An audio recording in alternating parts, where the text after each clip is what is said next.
Welcome to Empowering Innovators, the YouTube series where we'll talk about innovation the startup way.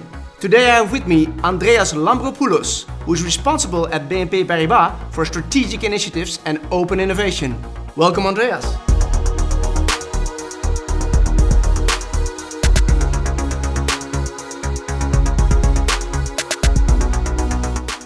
All right, let's go to, let's say, the impact of fintechs. This is what the fintech industry is now. The banks are part of that, but also early stage and a bit later stage scale-ups are part of that. How has the banking industry changed, in your opinion, in the last 10 years with the entrance of all these young, driven technology companies that are, let's say, the fintechs of this world? Fantastic. We love fintech, so fantastic. I think that having fintechs coming into the financial space is a good opportunity for the whole financial industry, for banking as well. We have moved from a very first beginner where everybody was trying to see the other one, what are you doing?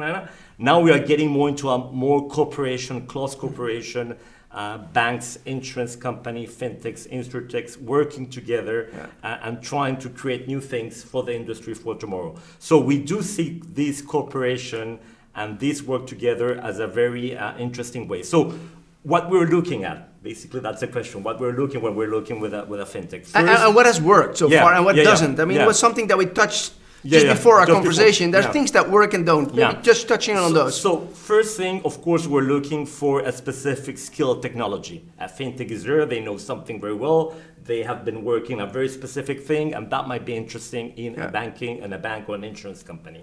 Now, why interesting? Because either we didn't have time to get in, either we were involved with other procedures and and they come with this specific skill in a very specific way, and they are able to talk with us and to get involved in a specific project. Second thing we're looking when we are working with a startup is we're very much involved with the human part. Now, this is a two-way kind of thing. First is, of course, when we're choosing a startup and we're selecting a startup, we want to be sure about the team, who they are, where they come from, what do they know to do, which and what are their soft skills, because soft skills are very much important here. And then from our side, we're also looking for people in our institution to evolve on the way they work, to adapt the way they work, to work in a different way, and to be involved in a different environment to what they were used to do. So both parties are gaining, I will say, momentum doing this. One's learning more about what a big institution is, the other one's learning more about what is working in an agile way, a new way of working, which basically is the one we want to develop further in our larger institutions. So this has been working quite well. I think that the main thing is both parties have to be sure what they are there. So for us, it's not only saying, okay, we need to deal with a startup because this is good for our communication department. We don't want this anymore. We don't want anymore, we're dealing with a startup because it's fun. No. We really want this to be business-oriented and process-oriented. So you are there because we are together solving a specific issue. We're looking for people being smart and being able to work in this environment. Now, what is not working? Sometimes some startups might feel not very comfortable with this kind of relationship. They might feel that large groups are much heavy in the way they do. What we see is that startups having some maturity, being a little bit more mature, they are more easygoing in this kind of relationship. We're providing, of course, a huge opportunity for them from a business point of view because of our capabilities, because our setup, because our countries, so that's a good opportunity for them, and they are able to understand this and to see immediately where they're working at. So this is the good combination of doing this. And we also find from an internal point of view that this helps a lot our teams, not only the people directly involved with the startup, but also the other people. What I'm talking about, the compliance people that might be involved in a way or another working with a startup, the risk people that may in a way or another involved with a startup. So it is something that is spreading all over, that it goes beyond the relationship we're having with a startup and getting all over. The way we work, actually, this way of work, it's a very important asset that the startup is giving to us.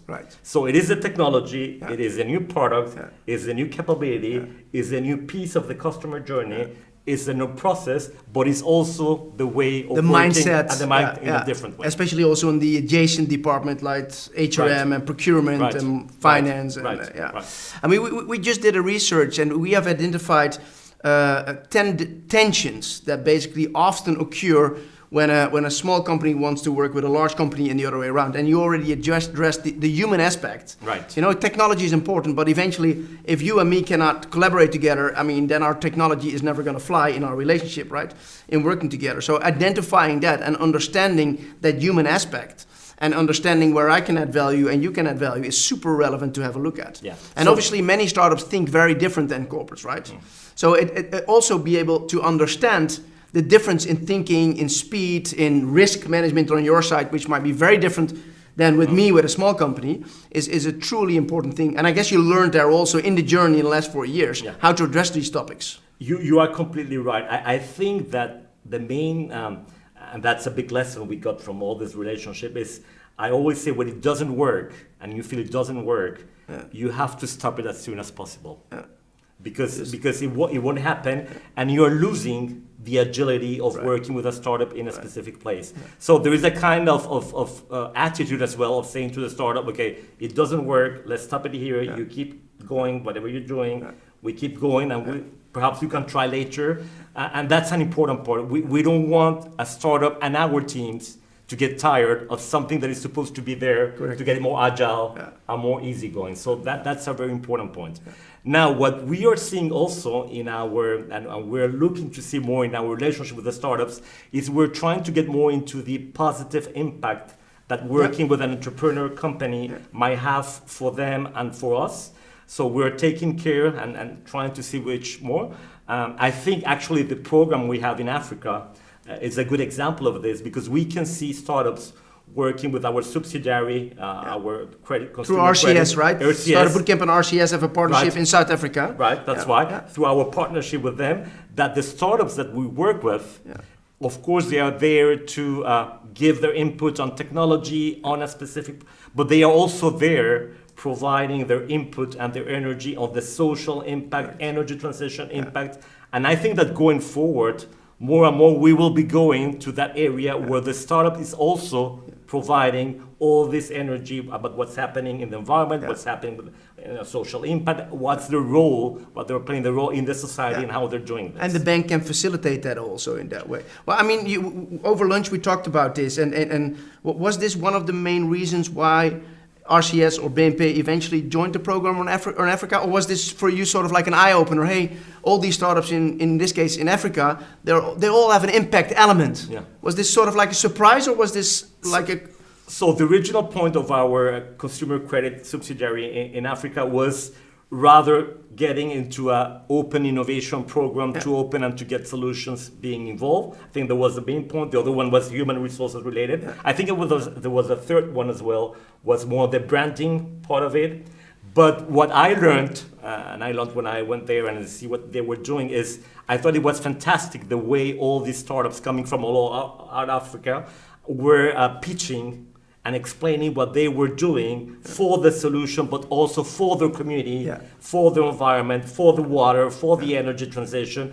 And I was wondering how come in 5-minute pitch, they could talk about their solution, they could talk about what they were doing with the different players that were there, but at the same time, what was the responsibility in their environment and what they were doing there. So for me, that was like eye-opener. If I can ask your question.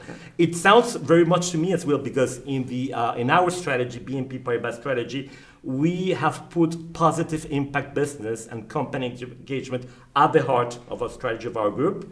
And this is something we have been, and we are working very hard, trying to embed and have all our financial solutions very much with impact to the business. Right. And we do believe that a large group, a large institution, a large bank, of course, is there to work with the clients, but it's also there to work with the clients in a positive impact way, where solutions go more and more in this area. And actually, that's also what we're seeing coming from our clients. Retail clients, but also institutional clients and corporate clients as well. We are all moving into this area, and this area will become a major area on our business going forward. Sure, I can see that, yeah. Hey, let's go from open innovation to internal innovation. Also, part of your responsibility is to create, let's say, internal innovations and maybe even internal startups. And what I see with many companies that we work with, also in the which are global corporations, is that the ideation part, coming up with new ideas, is the least difficult part. But then incubating them and growing them and actually scaling them on a global scale, that's often more challenging. What have been your experiences in, let's say, the internal innovation, in what is working, what is not working, where are the challenges going forward? So we started from the principle that everybody can innovate on the group, and that was back to the management innovation. We said you're able to innovate in your field. If you're working in this part of the bank and this department, this function, you're able to innovate. So that was the original part. Now, coming back to what we're talking about, creating new products, new services, new ideas, then we're switching to another area. We do have entrepreneurship programs going around in various countries and various business lines. We even launched a central kind of entrepreneurship program where we are founding and trying to create all ideas. You are right, we have many ideas. I will say thousands of ideas. The challenge is to select which are the right ones, which are the relevant ones, with the ones that can give real value creation for the future, and then trying to have the people to work in these ideas, to involve them, to have them there, and in a way or another to go from an employee to an entrepreneur. Something different, right? Something different, which is not exactly the same thing. No. So this is a challenge. So we have worked with an internal team in order to make these people go through there. Yeah. So coaching them, of course, helping them. And we use external and internal resources. So we also use some external helping us to go into there. By the way, we had a PUC, so we created a place where we had all these projects being incubated. This place is called Bivouac. And this PUC, of course, succeeded. So we did have some projects going out from there, and we are now going into a more structural way that will be open for all BNP Paribas, where we will have at the same time projects, and a period of time people will be able to go there and work in the projects.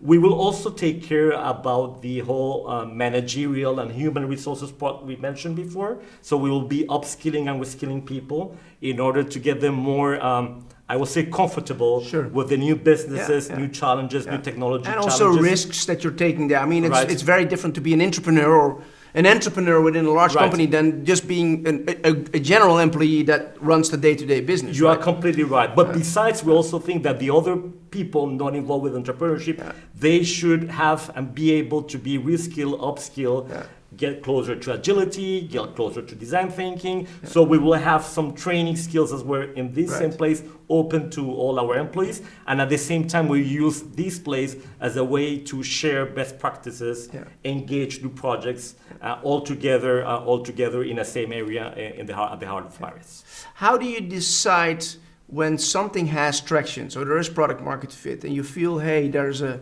element of growth here? When do you bring things back to the core? Or when do you keep it out, maybe for a longer period of time, to not interfere too much from the core? So most of the time, what we have done is we have created these projects not at the heart of a business, even if the ideas come from a business. So the starting incubation part might be close to the business, involving people of the business, but not without of the business. We ensure also that from a budget point of view, most of the budget comes from the business. Why we're doing this? Because we want to be sure that this is relevant for a specific business line, and it's not something that is completely out of there. And of course, we try to find the right people to rule one of these specific initiatives. Basically, what will happen at the end, and it's more or less the same thing when we're dealing with a startup, is at the end, we will decide whether or not this is ready to go from MVP, so to go a step forward. And at that time, we will decide whether or not we keep accelerating or get it back to the business. Most of the time, I will say that it might go back to the business, and then it will try to grow in the business. Sometimes we switch of business as well, so it's not the same business. Giving, if you're doing another business, going to another business. Align, So we also do this. Sometimes we can go to another business. Now, one of the challenges we have there is These projects are all good projects, interesting business cases, but of course, they are not delivering an immediate profit. This will take time, right? It will take time. Yeah. It will take 2 Right, years, 3 right, years. right, You know. right. And from a business point of view, you are under stress because of return on investment, Correct. return on equity, whatever. So one of the challenges, and we are working on this, not an easy one, is how you make all these projects sustainable in an environment where we are Right. more and more stressed. Right. And pressured by your quarterly result, right? Right. Yeah.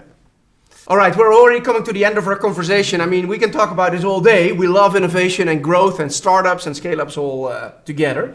But I'm going to ask you one question, I'm going to ask you 10 questions, and you can answer with only one word, preferably. So, favorite book? Platform Revolution and SDG Principles. Favorite innovator? Leonardo da Vinci. What inspires you? People.